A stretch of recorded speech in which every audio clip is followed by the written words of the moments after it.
It definitely hit me. I would say probably about an hour after I filmed that video, and about 10 minutes, 15 minutes after I edited it, it hit me hard. And just, it keeps on hitting. I don't understand how grief is handled. I don't know how anybody can not get over it, but move on with something like this. I literally haven't stopped crying. Like, you know, I all I keep doing is thinking about the things I wish I did better, and the things I wish I did more of.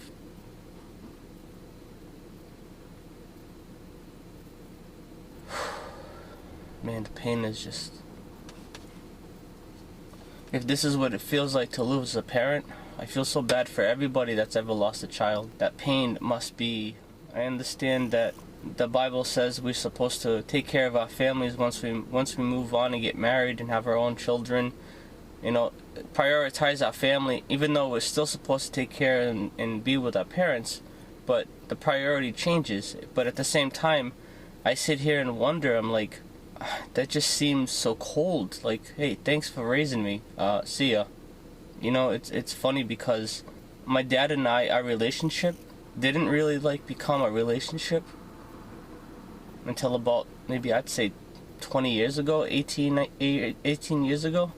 My dad worked at this place in Attleboro, and he lived directly, well, I guess you can say in front of it, but it was kind of in front of it.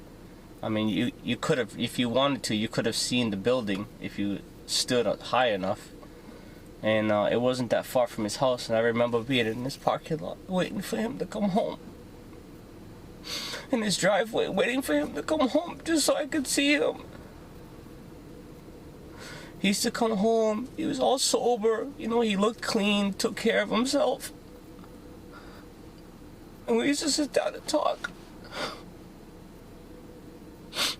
So sober, so like alive, so, you know, after a whole day's work, you know, he didn't mind being with me. We did so many painting jobs together, we did so many landscaping jobs together. You know, we cleaned the building together, and like, I spent a lot of time with him, you know.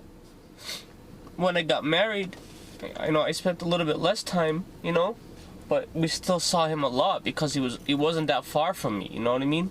And then he moved back to Taunton, Massachusetts, my hometown, and of course, I was already living here, so I was already like 30 miles away from him. So that made it a little more difficult, you know. Plus I was already with my wife. She was already pregnant.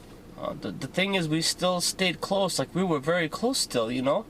And when he came over my house when my daughter's birthday, I don't know how old my daughter was. She wasn't that much, you know, she wasn't really up there. But when he came over, and, you know, for her birthday late at night when he was supposed to be there sooner, he was so drunk. And then on the way home, he gets pulled over, spends the weekend in jail. You know, car gets impounded. Lost his license. It was already his third or fourth strike, I don't remember. And I wanted him to get his license so bad again, you know. And my dad told me, David, you know that I drink a lot. You know I drink a lot. Like, I drink when I get up. I don't think it's a good idea for me to have my license again. And I agree with him because, you know, he could take somebody's life, you know. I wouldn't want somebody pushing an alcoholic onto the road so they could kill somebody in my family, you know what I mean? So I completely agree with him, but I figured he might have learned, but he was right. You know, he was absolutely right. I was thinking selfishly because I knew if he got his license, I could see him a lot more, you know? And obviously that's what I wanted. When I tell you that my dad was my number one priority. When I met my wife, my dad was my number one priority. And then I met my wife, she was my second priority. And then I married my wife, she was my first priority. My dad was my second. My daughter was born, she became my first priority, my wife, and then my dad. And that's basically how it kept on going, you know. And I feel so bad, you know. I feel so bad for all the times I got mad. Because he was so like persistent about everything, you know. When he asked me for a favor, he constantly called me all day, you know, constantly. Like, I'm talking like every hour. I had to block him on my phone for the longest time because at work I can't answer my phone, you know. I wish I had, like, I have a bunch of memories of him, bunch of pictures. but I still can't hug him. I remember my dad, since I was little, he always smelled like cigarettes and beer, always. I don't understand how he kept that smell all these years. No matter what he did, you know, he could spray himself with the cologne. By the time he comes home, he smells like cigarettes and beer. I don't understand how, you know. My dad used to take me to the bar with him when I was little, you know. I used to just walk into the bar. He knew the owner, and he used to do a lot of side work for him, you know, like clean the snow and things like that, you know, do his lawn. I tell you right now, man, if it wasn't for my family, I don't think you guys would have seen me for a long time. This hurts. I knew it was going to happen one day. I knew this was going to happen. But I'll be honest with you guys, I really thought I had at least close to another 20 years with him. Because once his health started deteriorating, it literally, if it deteriorated like 10 years within a few months, it was, I mean, my dad, I should have known, but I mean, I thought it was just because his drinking has increased so much. You know, my dad used to come home from work but I would wait for him, and then that would be his first beer. He would start drinking. But he wouldn't drink too much when he knew he was going to go out again and maybe do a side job or something, you know, because he had to drive. And I remember, like, how much I used to just love talking to him when he was sober, because he paid attention to me, you know. I remember when I got my heart broken by one girl, he was there for me. David, this is how it is. It'll be fine, you know. It'll get better. I'm still sad. I'm just sad. Don't worry about it. You'll feel better. He was my best friend, you know. For so many years, he was my best friend. But it was my best friend with somebody that I loved. Like, I loved him, you know? I loved just hugging him so much. So the thing that really hurts me, like, the most, is that he got buried in Portugal, you know? And I can't see him right now. I'm having a hard time looking at his pictures. I'm doing it because it's the part of the grief process that if I don't, you know, indulge myself in some of these memories, that what's going to happen is I'm never going to heal, and one day something's going to eventually come at me, and I'm just going to, like, break down and be completely devastated, you know. I can't keep putting off the feelings. I've been letting the feelings come in, but it's just been destroying me inside, like, literally destroying me. I'm so happy that I don't have to work this week, because if I did, man, I wouldn't be going to work. I just couldn't go like this. I wouldn't care, because he always went to Portugal like almost every year. That was just his passion to be there, you know. I guess he always wanted to be buried there. I didn't know this. I'm not surprised by the answer, because I know how much he loved being there. But he did. Somebody called me last night. They used to do his taxes. She called me, and she told me that she's got a bunch of video from my dad. She's got a bunch of pictures, and she's got so many stories that she could tell me that my dad was so funny. She told me that my dad said that he wanted to die in Portugal, but I don't understand if that's what he said to her before he left, or that's what he wanted to do, and that's what he preferred to have, you know, for him to actually die in Portugal. But what I don't understand is, why would my dad do that to me? You kidding me? I can't live like this. So now he's there. In Portugal, he's buried now, you know. In 5 years, they take his body out. I think it's a sarcophagus or something like that. They take it out, and then the bones get put in a smaller coffin box, you know. And then they can bury that, or, you know, they can cremate it.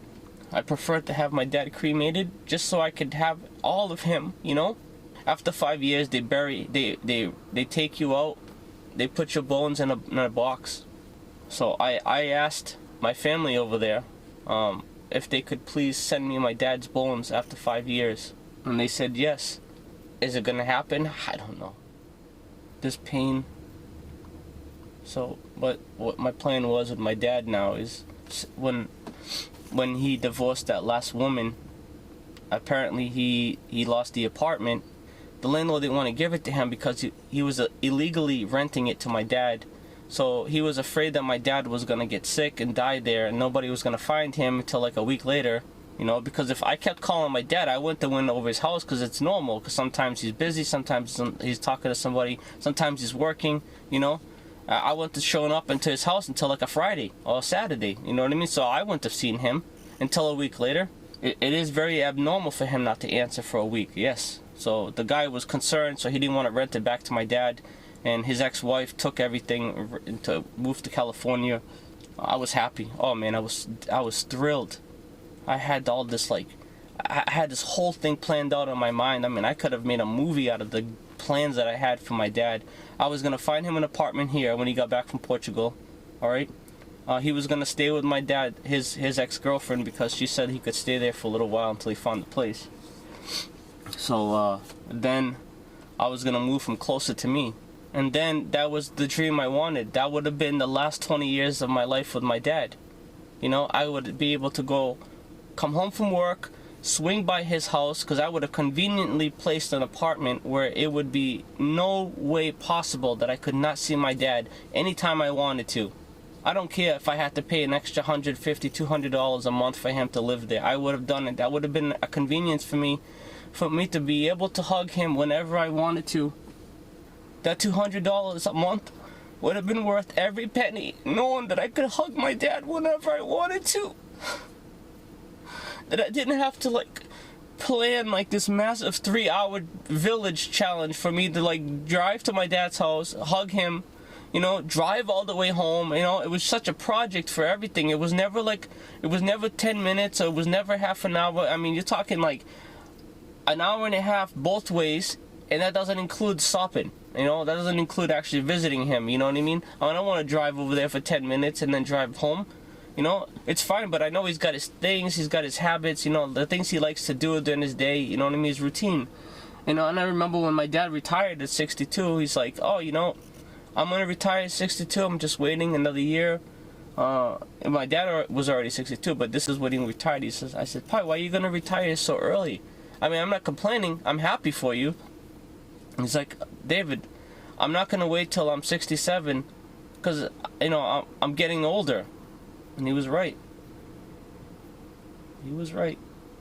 I could write down the word pain on a huge scroll that would wrap around the world in the smallest letters that I could possibly put down, and it still wouldn't describe the pain I feel inside. So what I need to do in the honor of my dad is I gotta do something. I miss him so much, man. I miss him so much. Between missing him and the guilt of not doing more, and I hope that there is an afterlife, because if I find out there isn't and I can never see my dad again, I'm probably gonna lose my mind. So don't forget to hug your parents, because you never know.